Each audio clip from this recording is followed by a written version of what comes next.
آیت نمبر 187۔ وَإِذْ اور جب اخذ اللہ تعالیٰ نے لیا تھا میثاق عہد الذین اوتوا الکتاب ان لوگوں سے جن لوگوں کو کتاب دی گئی تھی، اس سے مراد بنی اسرائیل ہیں، اور وعدہ کیا لیا تھا لَتُبَيِّنُنَّهُ کہ تم اس کتاب کو ضرور بضرور بیان کرو گے للناس لوگوں کے لیے،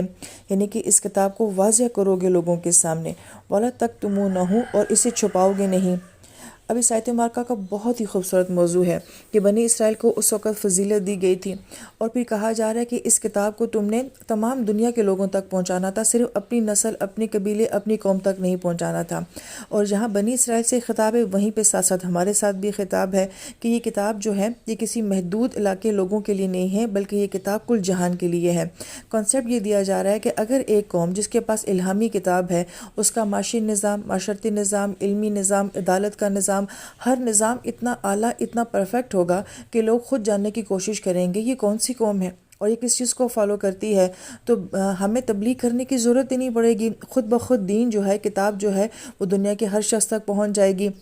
اس کی مثال یوں سمجھ لیں کہ کوئی ملک جو ہے وہ الیکٹرانکس میں بہت اچھا ہے، کوئی گاڑیاں بہت اچھی بناتا ہے، کوئی جینس ٹی شرٹ بہت اچھی بناتا ہے، تو گویا کہ وہ چیزیں دنیا میں خود بخود پھیل جاتی ہیں اور لوگ ان چیزوں سے ان ملکوں کو جو ہے وہ جانتے ہیں۔ اسی طریقے سے کنسیپٹ یہ دیا جا رہا ہے کہ جس قوم کے پاس یہ کتاب ہوگی اس کا سارا نظام اتنا زبردست اور اتنا اعلیٰ ہوگا کہ ساری دنیا خود بخود اس قوم کو بھی جانے گی اور اس کی کتاب کو بھی جانے گی۔ لیکن انہوں نے کیا کیا؟ فَنَبَذُوهُ وَرَاءَ ظُهُورِهِمْ تو انہوں نے اس کتاب کو اپنے پس پشت پھینک دیا۔ نبذ کا مطلب ہوتا ہے کسی چیز کو حقیر سمجھ کے پھینک دینا، جیسے کہ چائے کے کپ میں آخر میں تھوڑی سی چائے رہ جاتی ہے، تھوڑا سا شربت آخر میں رہ جاتا ہے، ہم ایسے ہی انڈیل دیتے ہیں۔ گھر کے کچرے کو اور گھر کی فالتو چیزوں کو جو ہے وہ باہر پھینک دینا، اس کو نبذ کہا جاتا ہے۔ یعنی کہ انہوں نے اس کتاب کو بہت ہی معمولی سمجھ لیا، اتنا نظر انداز کیا۔ اور پھر وراء ظہورہم کا لفظ آتا ہے کہ اپنی پیٹھوں کے پیچھے پھینکا، اور جو چیز آپ کے بیک پہ چلی جاتی ہے اس کو آپ دیکھ نہیں سکتے، اس کو آپ فیس نہیں کر سکتے ہیں،